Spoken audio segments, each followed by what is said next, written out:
Hi everybody, I'm Bill Sanders and this is Watch Art Sci, the art and science of watch collection. Today what we're going to do is talk about where one would go from Rolex. In other words, you've got Rolex is the top watch in your collection, or you've been collecting Rolexes and you want to go somewhere else. Now, some collectors like Rolexes and no other brand, and that's fine. this isn't to try to convince you that you should switch or anything like that, but rather it was a question that came up in one of the reviews I was doing I'm going to be having on Sunday. And they said, well, I got this, where would I go next? And I thought, yeah, that's a good question. Well, the first answer, you don't have to go anywhere. With all of the different models that Rolex has, I'm sure you could spend a lifetime of happy collection just with Rolexes. But it's at some point, some collectors, not all of them, they say, yeah, gee, I wonder, what's on the other side of the mountain, so to speak. So that's what we're going to take a look at some options. Now, let's say that you've got a Rolex or maybe several Rolexes, and you say, well, gee whiz, I want to move up to the next tier. So that's what I'm going to do today. So let's take a look at the next tier, or tiers, actually. Okay, to me, the most logical place to move if you're a Rolex collector and says, yeah, I want to see something else, would be to Patek Philippe. And the reason for that is that if you ask just about any watch collector, they'll say, which watches retain their value the best? And the answer is always going to be Rolex and Patek Philippe. Now, the other aspect of this, and I picked this particular Patek Philippe for several reasons. First of all, it has a different shape. All of the Rolexes are round, and this one has a triangular shape, almost a tonneau shape if you bring it aside. This is very much of a Art Deco shape. It's a new, it's a modern watch. It just has the shape from like the 20s and 30s when Art Deco was very popular. Okay, so one of the things is it is a different shape. It's familiar, but it's different. Second of all, it has the exhibition window in the back, and you can see the movement. Now, the important thing about this particular movement is that it is roughly in the shape of the case. One of the earmarks of a good watch is when the shape of the movement matches the shape of the case. That's not always true, but generally it is. So, Patek Philippe would be sort of what I would call a natural move for those who are very important to have a watch hold its value. Now, this isn't always the most important thing, or we'll see another way to go about evaluating watches and the value of watches. Okay, well, so Patek Philippe. Now, the next logical step would be, well, what group is Patek Philippe in? Well, Patek Philippe is part of the Holy Trinity of the Vacheron Constantin, Audemars Piguet, and Patek Philippe. So let's take a look at a Vacheron Constantin. Now, the one that I picked here is the Patrimony. And the Patrimony it's round. That's one thing to be familiar with. But it's more formal. Most of the Rolex watches have a sportier look to them. Now, I know that Cellini is more of the formal one, but for the most part, they're a little more sporty. Okay, so I thought, well, this might be another one that might be interesting to people moving up from a Rolex. Another thing about this particular watch is that it has what's called the Pinceau de Genève, which is the Geneva seal. And the Geneva seal is sort of saying this watch is really special. This is a very good watch, and it's sort of Geneva's way of putting their seal of approval on a watch, and it's a big deal. And the watch has to go through several processes. Also, too, this is the exhibition, the back on it, the exhibition case on the back. One thing Vacheron and Constantin is very proud of is the finishing on their movements, and show it off. Same is true with Patek Philippe. One of the funny things about Patek Philippe, they used to have all of the Geneva seals, but I guess they had a falling out with Geneva seal, so they made their own seal. It's a Patek Philippe seal. So I always thought that was somewhat funny. Thing about Vacheron and Constantin that they're known for is they sort of have an understated elegance to them. All right, now the third one, the Audemars Piguet, I'm going to pass on that one for now, and I'll tell you why. The most popular model of Audemars Piguet is the Royal Oak. The Royal Oak is a wonderful watch. I love that watch. And Audemars Piguets are in general wonderful watches. But one of the things is that somebody coming from Rolex, coming from more of a sporty kind of look and sort of genre, and Audemars Piguet's Royal Oak is a very sporty watch. So I thought, well, let's take a look at some more of the dressier watches. There's something a little different than someone from the Rolex is coming. All right, now the price of these is probably not terribly higher, but higher than your average Rolex cost. Rolex has a vast range. They go from, I don't know, I know some of the highest ones are probably touching 100,000, if not more. But I think that their entry level, we can get around 6,000-7,000 maybe for one of the simpler ones. And some of the older ones, the new old stock, those maybe even around 5,000. Okay, so this is what you find with this level. The prices are a bit higher than that. All right. Let's go on. Now, here's one that I picked. This is the Chopard Time Traveler.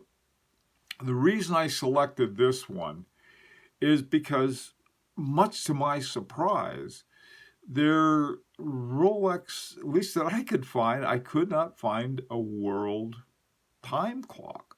There's a great GMT time with the GMT Master and the Explorer GMT, but there was no world time watch that was there. And this was one that has, it's by Chopard. It has their own movement. This is something else too. When you move out of Rolex owners are used to having their movements to be in-house movements.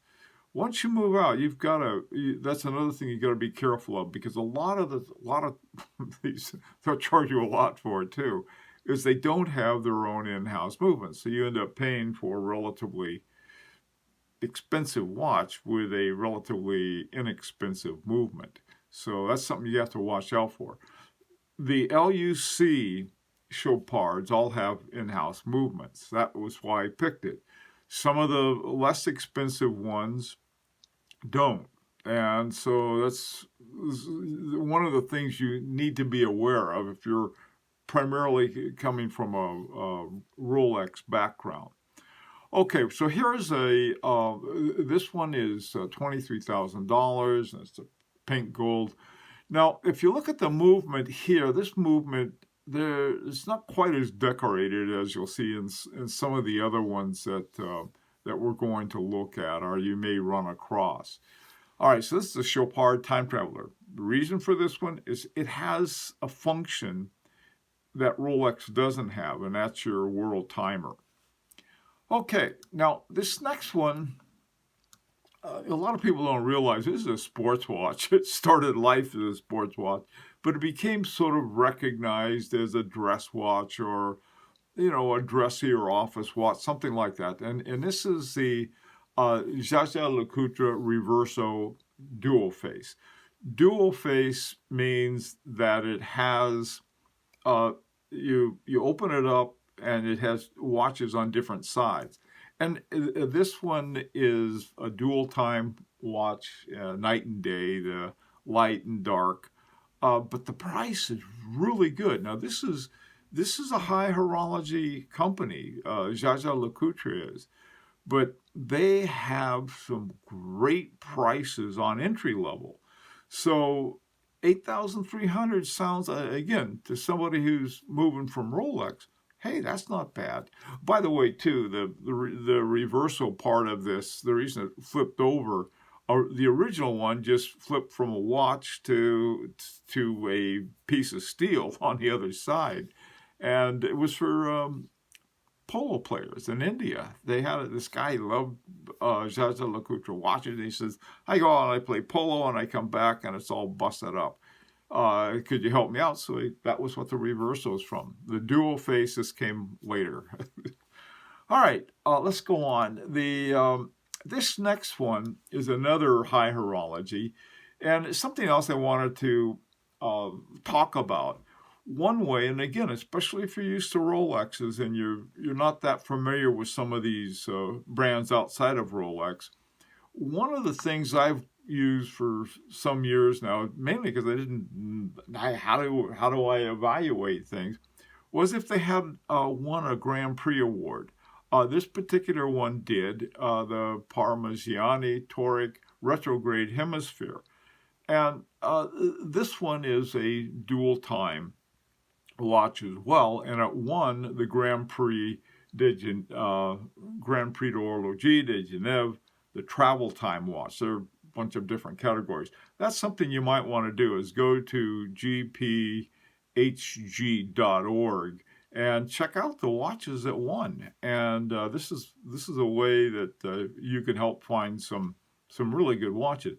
Rolex never entered the the Grand Prix. What they did, they sort of put out Tudor. He said, "Okay, you go try the waters and see if you can win or not." And Tudor did. Tudor's won about, I think, 2 or 3 Grand Prix awards for little watches or sports watches or something like that. But anyhow, so if you're coming from Rolex, you may not be familiar with the Grand Prix d'Horlogerie prizes. Something I think that's worth looking at. Now, this particular watch is $36,000. This is, like I said, you get into high horology, you get into high horology prices.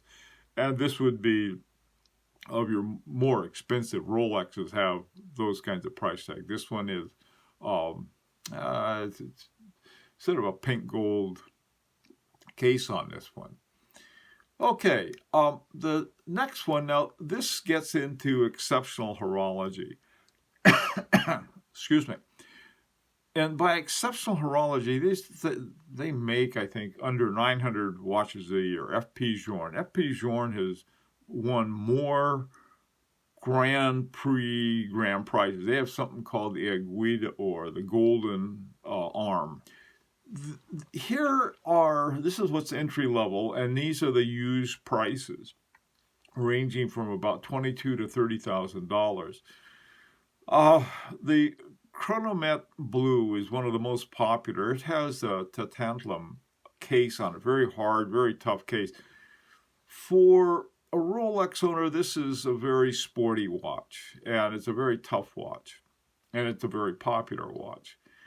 Now, another watch using the same movement from FP Journe is called the Chronomet Souverain, and the Chronomet Souverain is sort of like the Blues fancier brother or sister.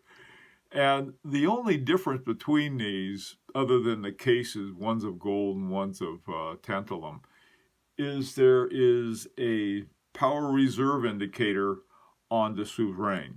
And that's that little thing over to the side, the little retrograde. And as the watch unwinds, it'll go down. It goes down to higher numbers, which is from the old chronometers from the age of sail when they had that. It's the hours since it was last wound, not how much power it has in it. So that was sort of interesting too. This is one 3 of the top prizes plus 7 other prizes, including the Chronometre Souverain, I think it was in 2005, won the men's award. They've won more awards. Really an excellent watch. The last 2 that I'm bringing up are H. Moser at Sea, the Endeavour Perpetual Calendar, that also won a Grand Prix award, and the Beauvais 1822-1930 Fleuret 7-day watch. Just wind it up, it lasts for 7 days. The reason I'm bringing these 2 up is that the 2 things. One, you can really find some very good buys on these watches. The Moser is really a remarkable watch company. Both Moser and Beauvais make their own hairsprings.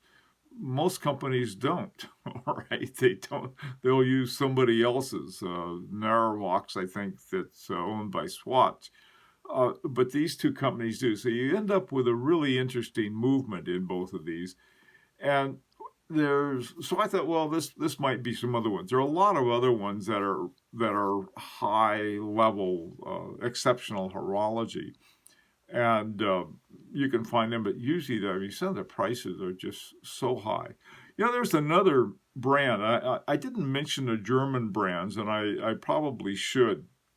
And the really tip top, there's Lang & Hane, which is just a wonderful watch. And there's another one, very excellent high horology, very high horology, A. Longo's Zuna. The German watches on lots of different levels are all excellent. Another one that I like, I happen to have it. This is by Habring 2.